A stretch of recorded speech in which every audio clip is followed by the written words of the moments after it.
My hope for this class, or I think you're actually juniors and seniors, for the classes represented here, is that long after you leave Metropolitan Business Academy, that you will be fully engaged in your lives. Be fully present. You might remember a couple minutes ago I talked about how in some ways it's easier to just go numb when you're in a situation that you don't like and you don't really feel like taking action to change it. Don't let that be how you conduct your life, your one precious life. Take full responsibility for creating what you want to have. An interesting example, show of hands, does anyone think that there would be a relationship between smoking and leadership? And you don't have to speculate on what the relationship is, but do you think that there is a relationship between smoking and leadership? Raise your hand if you do. Okay. Well, I read an article in Personal Excellence magazine the other day. This article was written by David Neenan.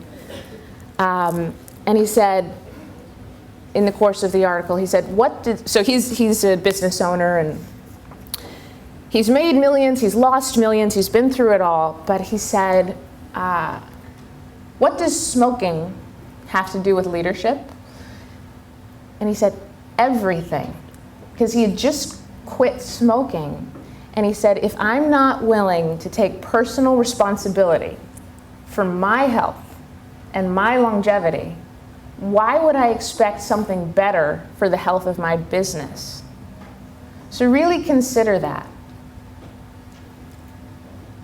Take care of yourself and conduct yourself in a way that says to the world, that's someone who cares about him or herself, that's someone who wants to be here a long time, and he or she invests time in the things that they care about.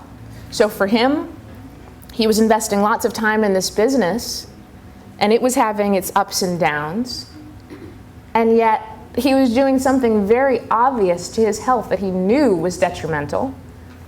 It's been on the box since 1964 that smoking is a terrible idea for one's health, and yet he hadn't quit because he hadn't drawn that connection that smoking really said something about how he viewed himself and his business.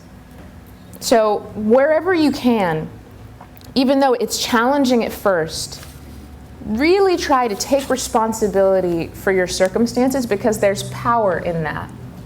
If I can take responsibility, if I can acknowledge that I am capable of having a response to this situation, I'm not necessarily saying that it's my fault, that I'm to blame, but that I do have enough power that I can respond to it.